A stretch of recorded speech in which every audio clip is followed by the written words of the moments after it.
Hello മക്കളെ, welcome to raise education. എല്ലാവർക്കും raise എഡ്യൂക്കേഷനിലേക്ക് സ്വാഗതം. യെസ്, അപ്പോൾ നമ്മുടെ സുവോളജി പ്രാക്ടിക്കൽ എക്സാമിന് ഷോർട്ടായിട്ട് ചോദിക്കുന്ന ചോദ്യമാണ് മോർഫോളജി ആൻഡ് അനാട്ടമിയിൽ നിന്നുള്ള ഈ ചോദ്യം. ഓക്കെ, അപ്പം ഈ രണ്ട് ചോദ്യങ്ങളിൽ നിന്ന് ഏതെങ്കിലും ഒന്ന് മാത്രമായിരിക്കും നിങ്ങൾക്ക് എക്സാമിന് വരുന്നത് കേട്ടോ. ഓക്കെ, അത് ഏതായിരിക്കും എന്ന് ഒന്നില്ലെങ്കിൽ ഇൻവിജിലേറ്റർ ആയിരിക്കും തീരുമാനിക്കുന്നത്. യെസ്, അല്ലാന്നുണ്ടെങ്കിൽ ചിലപ്പം ക്വസ്റ്റ്യൻ പേപ്പറിൽ സ്പെസിഫൈ ചെയ്യും. പക്ഷെ 2024 ചോദ്യ പേപ്പർ ഒക്കെ എടുത്ത് നോക്കുകയാണെങ്കിൽ ഓർ എന്ന് പറഞ്ഞിട്ട് തന്നെയാണ് കൊടുത്തിരിക്കുന്നത്. അപ്പം അതിൻ്റെ അർത്ഥം എന്താ, വരുന്ന ഇൻവിജിലേറ്റർ ആണ് നിങ്ങൾക്ക് ഏതാണ് ക്വസ്റ്റ്യൻ എന്താ പറയുക വരയ്ക്കേണ്ടത് എന്നുള്ളത് തീരുമാനിക്കുന്നത്. അപ്പം മിസ് അങ്ങനെ പറയാൻ കാരണം ഇത് വരയ്ക്കാനുള്ള ചോദ്യമാണ്. ഓക്കെ, ജസ്റ്റ് വരയ്ക്കുക, പാർട്സ് ലേബൽ ചെയ്യാം, അതാണ് ഈ ക്വസ്റ്റ്യൻ്റെ ഒരു പ്രത്യേകത. അപ്പൊ തന്നിരിക്കുന്ന ചോദ്യം ഏതാണോ അത് നിങ്ങൾ കൃത്യമായിട്ട് ഡയഗ്രാം വരച്ചിട്ട് നിങ്ങൾ പാർട്സ് ലേബൽ ചെയ്യണം. അതിനാണ് മാർക്ക് കേട്ടോ. വെയിറ്റേജ് കൂടുതലുള്ള ചോദ്യമാണ്, കാരണം 3 മാർക്കാണ് ഈ ഒരു ചോദ്യത്തിന് നിങ്ങൾക്ക് കിട്ടാൻ പോകുന്നത്. വരച്ച് ലേബൽ ചെയ്യാൻ വേണ്ടി മാത്രം 3 മാർക്ക്, ഐഡന്റിഫൈ ചെയ്യാൻ ഒന്നുമില്ല, ഒരു കൺഫ്യൂഷൻസും വേണ്ട. ഒന്നില്ലെങ്കിൽ കോക്രോച്ചിന്റെ ഡൈജസ്റ്റീവ് സിസ്റ്റം വരയ്ക്കാനായിരിക്കും ചോദിക്കുന്നത്, എന്നിട്ട് 4 പാർട്സ് ലേബൽ ചെയ്യാൻ പറയും. ഒന്നില്ലെങ്കിൽ ഇൻവിജിലേറ്റർ നിങ്ങളോട് പറയും ഇഷ്ടമുള്ള 4 പാർട്സ് നിങ്ങൾക്ക് അറിയുന്നത് ലേബൽ ചെയ്തോളൂ, അല്ലെങ്കിൽ അവർ പറയുന്ന 4 പാർട്സ് ഏതാണോ അത് തന്നെ ലേബൽ ചെയ്യേണ്ടി വരും. അല്ലെങ്കിൽ ഫ്രോഗിന്റെ വിസറം. ഓക്കെ, അപ്പൊ ഫ്രോഗിന്റെ ഇന്റേണൽ സിസ്റ്റംസ് ഒക്കെ വരുന്നത് അല്ലെ, ഓർഗൻ സിസ്റ്റംസ് ഒക്കെ വരുന്ന ഒരു ഡയഗ്രാം ടെക്സ്റ്റ് ബുക്കിൽ കൊടുത്തിട്ടുണ്ട്, പ്രത്യേകിച്ച് അതിന്റെ ഡൈജസ്റ്റീവ് സിസ്റ്റം ഒക്കെ കൊടുത്തിട്ടുണ്ട്. ആ ഒരു ഡയഗ്രാം ആണ് നിങ്ങൾ ഇവിടെ വരയ്ക്കേണ്ടത്. ഓക്കെ, ഇവിടെയും നിങ്ങൾക്ക് ഇതുപോലെ തന്നെ 4 പാർട്സ് ലേബൽ ചെയ്യാനുണ്ടാവും. അപ്പൊ ഡയഗ്രാം വരയ്ക്കാൻ കൂടുതൽ സ്ട്രെസ് എടുക്കണ്ട. കുറെ കുട്ടികൾ നമുക്ക് കമന്റ് ചെയ്തു, അതായത് മിസ് ഇതെങ്ങനെയാ വരയ്ക്കുക, ഭയങ്കര ബുദ്ധിമുട്ടാണ്, ഒരു വീഡിയോ ചെയ്യുമോ, അതുകൊണ്ടാണ് മിസ് ഈ വീഡിയോ ചെയ്യുന്നത്. നിങ്ങൾക്ക് ആദ്യം ഞാൻ പറഞ്ഞു തരുന്ന ഒരു കാര്യം, നിങ്ങളുടെ കഴിവ് വെച്ച് വരച്ചാൽ മതി. 1 മാർക്കാണ് ഡയഗ്രാം വരയ്ക്കുന്നതിന് കിട്ടുക. 4 പാർട്സ് ലേബൽ ചെയ്യാനുണ്ട്, അതിനാണ് 2 മാർക്ക്. അപ്പൊ കൂടുതൽ നിങ്ങൾ ശ്രദ്ധിക്കേണ്ടത് എന്താണ്, പാർട്സ് ലേബൽ ചെയ്യുന്നതിലാണ്, അത് തെറ്റിപ്പോവാൻ പാടില്ല അല്ലെ. സോ ടോട്ടൽ 3 മാർക്സ് ആണ് ഈ ഒരു ക്വസ്റ്റ്യന് വരുന്നത് കേട്ടോ. അപ്പൊ കോക്രോച്ചിന്റെ ഡൈജസ്റ്റീവ് സിസ്റ്റം എന്താ ഇത്ര ബുദ്ധിമുട്ട്? അത്ര ബുദ്ധിമുട്ടൊന്നും ഇല്ല. ഓക്കെ, ആദ്യം നിങ്ങൾ ഇതുപോലൊരു സാധനം വരച്ചു വെക്കുക. അത്ര പെർഫെക്ഷൻ ഒന്നും വേണ്ട. അപ്പൊ ഞാനൊന്നും പെർഫെക്റ്റ് ആയിട്ട് പണ്ട് ലാബിൽ വരച്ച ആളൊന്നും അല്ല, പറ്റുന്ന പോലെ വരയ്ക്കുക എന്നുള്ളതാണ് കേട്ടോ. ഓക്കെ, അപ്പൊ നിങ്ങൾക്ക് പാർട്സ് ലേബൽ ചെയ്യാനുണ്ടാവും. സോ മക്കളെ, ഇത് ഫാരിങ്സ് ആണ് അല്ലെ, ഇത് ഫാരിങ്സ് ആണ്. ആൻഡ് ഇത് കണ്ടോ നിങ്ങൾ ഫെദർ പോലെ, ഇത് സലൈവറി ഗ്ലാൻഡ് ആണ് കേട്ടോ. അതിന്റെ നടുക്ക് കൂടെ പോകുന്നത് എന്താണ്, സലൈവറി റിസർവോയർ ആണ്. ഓക്കെ അല്ലേ. And this is oesophagus. ഈ തിൻ ട്യൂബ് ലൈക്ക് ഓർഗൻ കണ്ടോ, ഇത് ഈസോഫാഗസ് ആണ്.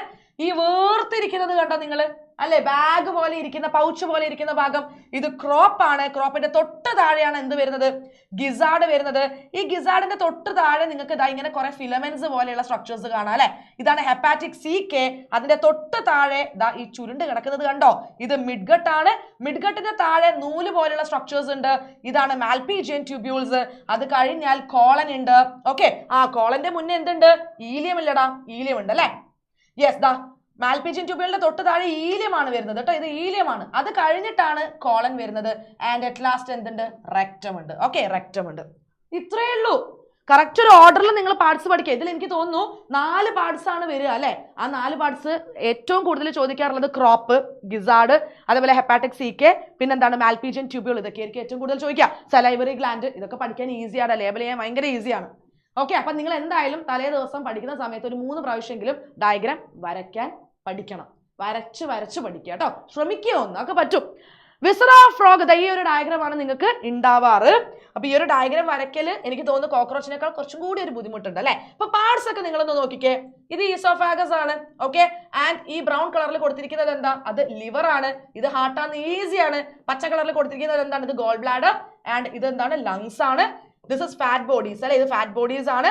ഇതെന്താണ്, ദിസ് ഇസ് കിഡ്നി. കിഡ്നി ഒക്കെ കണ്ട ഈസി ആയിട്ട് മനസ്സിലാവും. പിന്നെ ഈ 2 ട്യൂബ് കണ്ടോ, അത് യുറീറ്റർ ആണ്. ആൻഡ് ഈ മഞ്ഞ കളറിൽ leaf like bilobed structure, urinary bladder ആണ്. ആൻഡ് ഇവിടെ എന്തുണ്ടടാ, ദിസ് ഇസ് ക്ലോയേക്ക. ഇതെന്താണ്, ക്ലോയേക്കയാണ് അല്ലെ. പക്ഷെ ഇതൊന്നും അല്ലല്ലോ ഇമ്പോർട്ടന്റ്. ഏറ്റവും ഇമ്പോർട്ടന്റ് എന്താ, ഡൈജസ്റ്റീവ് സിസ്റ്റം ഓഫ് ഫ്രോഗ് അല്ലെ, അതായത് ഈസോഫാഗസ്. ഈസോഫാഗസിന്റെ കണ്ടിന്യൂഷൻ ആയിട്ടാണ് ആര് വരുന്നത്, സ്റ്റൊമക്ക് വരുന്നത് അല്ലെ. ആൻഡ് അതിന്റെ ഇന്റസ്റ്റൈൻ കണ്ടോ, ചുറ്റി വളഞ്ഞു കിടക്കുന്നത് എന്താണ്, ഇന്റസ്റ്റൈൻ ആണ് അല്ലെ. ആൻഡ് ഇതെന്താടാ, വീർത്തിരിക്കുന്ന ഭാഗം, ദാറ്റ് ഇസ് റെക്ടം ആൻഡ് ക്ലോയേക്ക. അപ്പോൾ നിങ്ങൾ ഏറ്റവും സ്ട്രെസ് കൊടുക്കേണ്ടതും നിങ്ങൾ ശരിക്കും വരയ്ക്കാൻ പഠിക്കേണ്ടതും ഈ ഡൈജസ്റ്റീവ് സിസ്റ്റം തന്നെയാണ് കേട്ടോ. ഈസോഫാഗസ്, സ്റ്റൊമക്ക്, ഇന്റസ്റ്റൈൻ, റെക്ടം, ക്ലോയേക്കയുടെ ഈ ഒരു ഓപ്പണിങ്ങിന് എന്ത് വിളിക്കും, ഈ opening, that is cloacal aperture. Okay, aperture. Okay അല്ലേ, സെറ്റ് ആയല്ലോ. ഇത്രയേ ഉള്ളൂ. ഇതിനാണ് നിങ്ങൾ ഇത്ര ടെൻഷൻ അടിക്കണേ. നിങ്ങൾ വീഡിയോ വേണമെന്ന് ചോദിച്ചപ്പോൾ ഞാൻ വിചാരിച്ചു, അയ്യോ മക്കൾക്ക് അറിയില്ലേ, എന്താണ് നിങ്ങളുടെ കൺഫ്യൂഷൻ. ആ കൺഫ്യൂഷൻ തീർക്കാനാണ് മിസ് വന്നിരിക്കുന്നത്. വളരെ സിമ്പിൾ ആയിട്ട് വരയ്ക്കാൻ പഠിക്കുക, ലേബൽ ചെയ്യാൻ പഠിക്കുക. വരയ്ക്കുന്നതിന് 1 മാർക്കേ ഉള്ളൂ, ലേബൽ ചെയ്യാൻ 2 മാർക്ക്, 4 പാർട്സ് ലേബൽ ചെയ്യണം. ഓക്കെ, സെറ്റ് ആയല്ലോ? ഇനി ഇതിൽ കൺഫ്യൂഷൻസ് ഒന്നും ഇല്ലല്ലോ. ഓക്കെ, അങ്ങനെയാണെങ്കിൽ വീഡിയോ നിങ്ങൾക്ക് ഉപകാരപ്പെട്ടിട്ടുണ്ടാവും എന്ന് വിചാരിക്കുന്നു.